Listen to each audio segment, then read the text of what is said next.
Амансыңар басылдарым. Балдар, келгиле, убактыбызды бекер өткөрбөстөн, аракеттенип, жалкоолонбой үйдөн отуруп, сабактарды жакшы окуйлу. Мен берген тапшырмаларды дайыма өз убагында аткарып жатсаңар, анда силер мага өтө зор жардам көрсөтүп жатасыңар. Ал үчүн мен силерге ыраазымын. Берилген тапшырмаларды калтырбай аткарып турган окуучуларга баракелде демекчимин.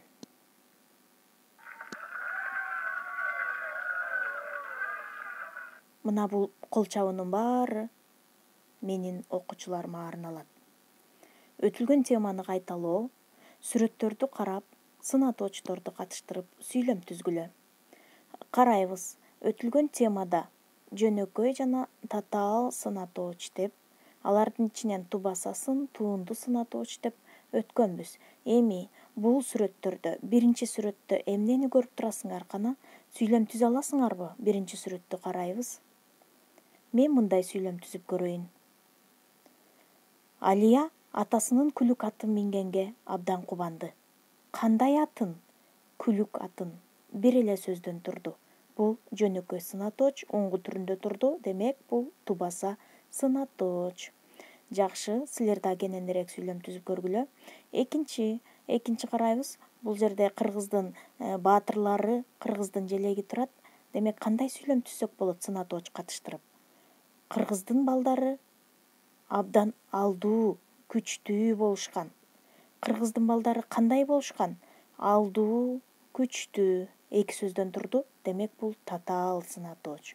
Андан кийинкини карасак, апаларыбыз өнөрпоз, чебер, ууз болушкан дейли. Демек апаларыбыз кандай болгон кыргыздын апалары? Өнөрпоз, чебер, ууз болушкан. Булар жөнөкөй сынатооч. Андан кийин акыркы сүрөттү карасак, бул жерде жакшынакай кооз гүл турат. Кандай кылып сүйлөм түзсөк болот? Ойлонуп көргүлөчү. Мен мындай кылып сүйлөм түзүп көрөйүн. Жайлоодон кызыл ала кооз гүлдөрдү терип, апама белекке бердим. Кандай гүлдөрдү? Кызыл ала. Демек бул жерде татаал сынатооч болду. Силер дагы дептериңерге өз алдынча ушул сүрөттөрдү карап туруп, жакшы маанилүү кылып сүйлөм түзүп коесуңар. Бүгүнкү датаны жазабыз, дептерибизди алып чыгып кыргыз тилинин 4 сабагын баштайбыз. 8 апрель күнгө шейшемби, тема туунду сынатоочтордун жасалышы. Айтканбыз өткөндө жөнөкөй сынатооч 2 топко бөлүнөт, тубаса анан туунду деп. Анын ичинен туунду дайыма мүчөлөрдүн жардамы аркылуу жасалат.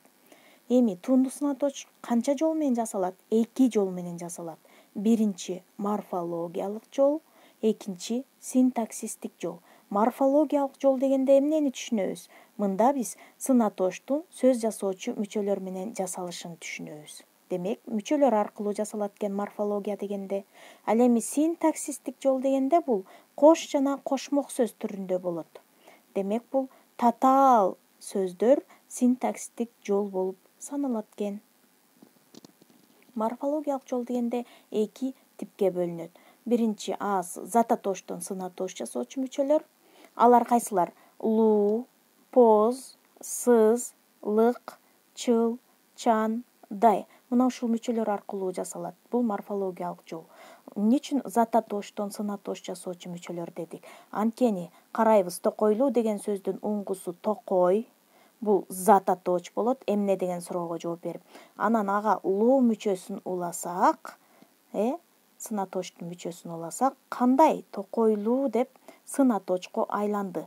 Бала, уңгусу бала зататооч, луу мүчөсүн уласак, кандай? Балалуу деген суроого жооп берди. Ошондуктан балдар, булар зататоочтон сынатооч жасоочу мүчөлөр болду. Бул жерден кайсы деген суроого жооп берет лык мүчөсү. Кайсы кыз? Айылдык кыз. Кайсы бала? Шаардык бала. Кандай? Жаанчыл, ойчул. Кайсы киши? Чапанчаан киши. Кайсы адам? Кийимчен адам. кандай суудай таза, балдай таттуу деген сыяктуу мына ушул зататоштон сынатооч жасоочу мүчөлөр. Экинчи, этиштен сынатооч жасоочу мүчөлөр. Өзүңөр билип калдыңар окшойт. Эмне себептен муну этиштен дейбиз? Анткени биринчи оңгусу этиш болгондуктан этиштен сынатооч жасалат. Ал деген сөз кыймыл аракетти билдирди. Ага гыр мүчөсүн уласак, алгыр. Алгыр деген бул өтө зор, чоң дегенди билдирет. Алгыр бүркүт, алгыр куш деген сыяктуу. Гыр мүчөсү гыч, чаак, гак, ынды, гыс. Гак кандай жол? Тайгак жол. Кандай бала? Соргок бала. Этиштен сынатооч жасоочу мүчөлөр мына ушулар. Эми балдар карайбыз. Бул жерден кош сынатоочтор жана кошмок сынатоочтор сүрөттөргө карап мисал келтиребиз. Кош сынатооч, кошмок сынатооч эки сөздөн турса кош сынатооч болот, ортосуна дефис коюлса кош сынатооч болот. Ал эми ортосуна дефис коюлбай эки жандан ашык сөздөн турса булар кошмок сынатооч болот. Бул жерде мен жолборстун сүрөтүн коюп койдум. Манас баатырыбыз жолборс жүрөк болгон. Кандай болгон? Жолборс жүрөк. Бул кошмок сынатооч. Анткени эки сөздөн турду дагы ортосуна дефис белгиси коюлган жок. Андан кийин адамдар окумуштуулар акыл эстүү болушкан. Кандай? Акыл эстүү эки сөздөн турду, ортосуна дефис белгиси коюлат, демек ал кош сынатооч. Бала кыял, балдар топ ойношту. Кандай? Бала кыял. Эки сөздөн турду, бирок ортосуна дефис белгиси коюлган жок, демек бул кошмок сынатооч. Мына кош сынатооч, кошмок сынатоочтор булар синтаксистик жол болуп саналат. Сабакты бышыктайлы. Бышыктаганда жуманын аягында дайыма тест алынат, балдар. Мына ошол тестке даярдануу үчүн ушул суроолорго дайыма жооп берип жүргүлө. Мына биринчи суроо берилген. Сынатооч кандай жолдор менен жасалат экен? Экинчи, морфологиялык жол деген эмне экен? Үчүнчү, кош жана кошмок сынатоочторго бир нече мисал келтирип көргүлөчү. Төртүнчү, этиштен сынатооч жасоочу мүчөлөр кайсылар?